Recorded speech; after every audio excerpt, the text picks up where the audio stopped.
Welcome back to the channel, my friends. Tonight we delve into the unsettling world of being home alone.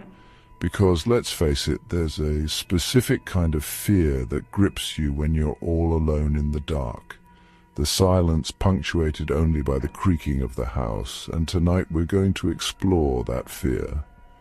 We've gathered 3 true, spine-chilling stories from people who experienced the unimaginable while home alone.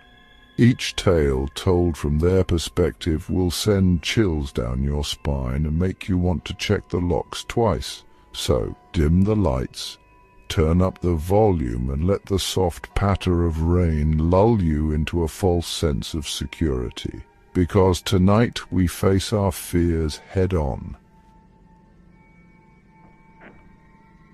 The house was always quiet when my parents worked late. It was a big old house, full of shadows and echoes, and on nights like this it felt as though those shadows had eyes.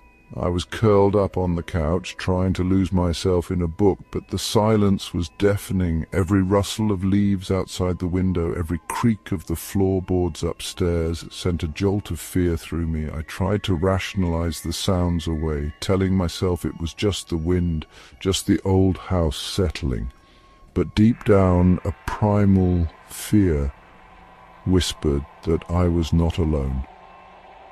I kept catching glimpses of movement out of the corner of my eye, a flicker in the hallway mirror, a shadow shifting in the doorway. Every time I looked directly, there was nothing there, but the feeling of being watched intensified. I tried to shake off the paranoia, forcing myself to focus on my book, but then I heard it, a soft, almost imperceptible sound coming from upstairs. It was a slow, dragging sound, like footsteps. My blood turned to ice. I froze, listening intently, my heart pounding in my chest. The sound came again, closer this time, followed by the distinct creak of my bedroom door slowly opening. Panic surged through me. I was trapped. There was nowhere to go. I grabbed the heavy throw pillow from the couch, clutching it to my chest like a shield, as if it could offer any real protection. My eyes darted around the room, searching for an escape, a weapon, anything. Then silence. The dragging sound had stopped. I held my breath, waiting, every nerve ending on high alert. Minutes ticked by, each one an eternity. Finally, unable to bear the silence any longer, I slowly rose from the couch, clutching the pillow tightly. My breath caught in my throat as I saw it, a faint light emanating from under my bedroom door. Someone was in my room. Terror lent me a surge of adrenaline. I crept towards the door, each step agonizingly slow. My hand trembled as I reached for the doorknob, my mind racing with horrifying possibilities. Taking a deep breath, I threw open the door, ready to confront whatever evil lurked within. But the room was empty. The faint light I had seen was just the glow from my alarm clock, which I could have sworn had been switched off. Relief washed over me, leaving me weak and shaky. I checked every nook and cranny of the room. Under the bed, behind the curtains, in the closet, there was nothing. No sign of an intruder, no explanation for the sounds I had heard. Exhausted and terrified, I left the light on and tried to convince myself it had all been my imagination playing tricks on me. But even as I drifted off to a fitful sleep, I couldn't shake the feeling that I had been watched, that something had been in that room with me, something unseen and unknown. The next morning, sunlight streamed through my window, chasing away the shadows and the fear. I tried to convince myself it had all been a bad dream, but the memory of that night, the feeling of dread and the certainty that I was not alone, lingered like a bad taste in my mouth. To this day, I can't explain what I heard or saw that night, but I know I wasn't imagining it. Something was in my house that night. Something that watched me from the shadows, and sometimes when I'm home alone, late at night, I can still feel its presence lurking just beyond my sight. The storm raged outside, mirroring the turmoil brewing inside me. My parents were away on a trip, leaving me alone in our creaky old house. I tried to distract myself with a movie, but the howling wind and driving rain only amplified my sense of isolation. Every creak and groan of the house, usually ignored, now seemed amplified, imbued with a sinister undertone. The wind rattled the windows like skeletal fingers tapping to come inside.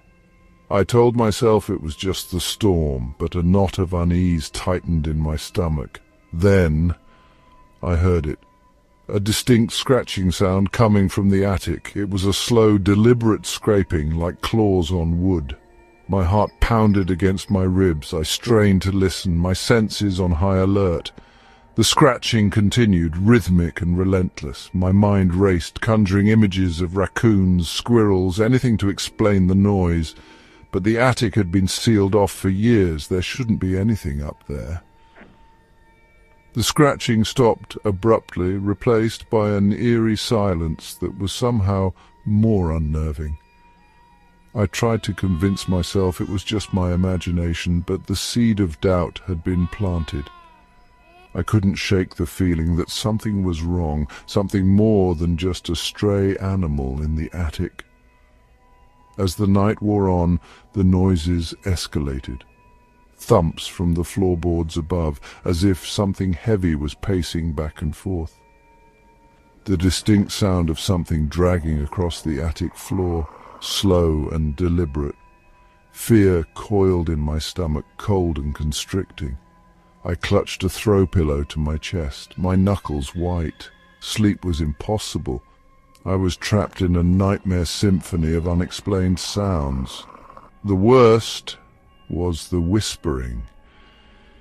It started subtly, a low murmur that I initially dismissed as the wind whistling through the eaves, but as I listened more intently, I realized it was coming from within the house. It was a soft, sibilant whisper, just on the edge of my hearing. I couldn't make out any words, but the tone was undeniably menacing, full of malice. It seemed to slither around me under the floorboards, behind the walls, always just out of reach. My nerves were frayed, my body thrumming with adrenaline. I considered calling for help, but who would believe me? I would sound crazy, a scared kid alone in a storm. So I endured, trapped in a prison of my own terror as the night stretched on endlessly. By dawn, the storm had subsided, leaving an eerie calm in its wake.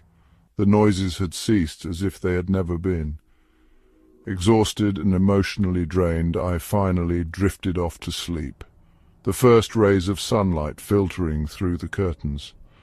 When I woke, it was to the comforting sounds of my parents returning home.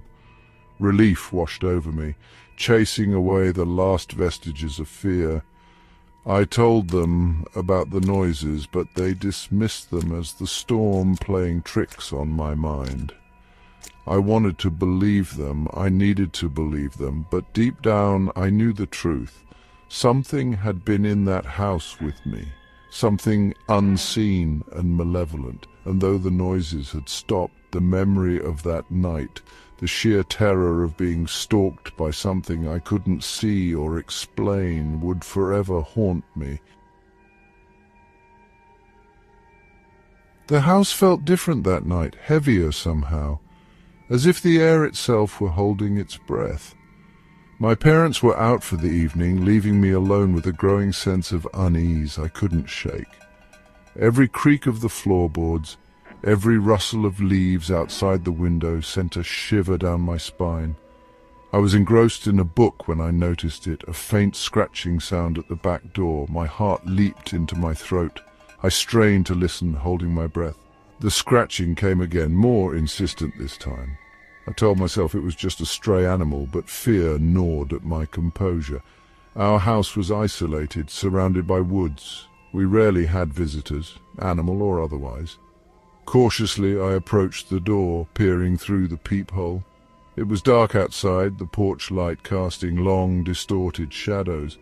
I couldn't see anyone, but the scratching continued, persistent and unnerving.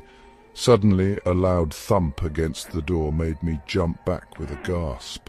My heart pounded in my chest, my breath catching in my throat. Someone was definitely out there trying to get in. Terror lent me a surge of adrenaline. I fumbled for my phone, my hands shaking so badly I could barely dial 911. As the operator answered, I whispered my address, my voice trembling with fear. "Stay on the line," the operator instructed, her voice calm and reassuring. "Help is on the way." But help felt impossibly far away. I was trapped, alone with whatever lurked outside. The banging on the door resumed, more forceful this time, the sound reverberating through the house. I could hear wood splintering. They were trying to break down the door. Panic surged through me. I scanned the room, desperate for a weapon, anything to defend myself. My eyes landed on a heavy cast-iron fireplace poker.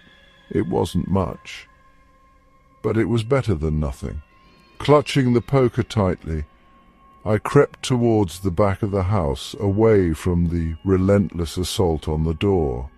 I could hear the intruder moving inside now, their heavy footsteps echoing through the house. My mind raced, trying to anticipate their next move. I had to get out, find a place to hide, but where? There was nowhere to go. As I crept down the hallway, I heard a muffled curse from the living room. They must have seen the phone in my hand. Now they knew I had called for help. Fear propelled me forward. I had to get out of the house. I fumbled with the back door lock, my hands slick with sweat. Finally, it gave way.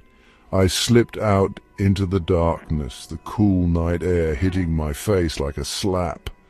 I didn't stop running until I reached the safety of the woods, my lungs burning, my legs screaming for respite. I hid behind a towering oak tree, my heart pounding against my ribs, listening for any sound of pursuit. Minutes ticked by, each one an eternity. Finally, I heard the distant wail of sirens approaching. Relief washed over me, leaving me weak and shaky. I emerged from my hiding place, my legs trembling beneath me as the first police car screeched to a halt in front of the house. The police apprehended the intruder, a young man, disheveled and disoriented, who claimed he was just looking for help. But I saw the look in his eyes, the glint of something dark and dangerous. I knew he hadn't been looking for help, he had been looking for me. The experience left me shaken, haunted by the knowledge that the world wasn't always a safe and predictable place. The memory of that night, the terror of being hunted in my own home, would forever linger, a constant reminder of the darkness that lurked just beneath the surface of everyday life. Thank you for joining me tonight, my friends, as we explored the chilling reality of being home alone. Remember, these are just a few of the countless stories out there, whispers in the dark, that remind us we are not always alone, even when we think we are. If you enjoyed tonight's descent into darkness, be sure to give this video a thumbs up and subscribe to the channel for more spine-chilling content.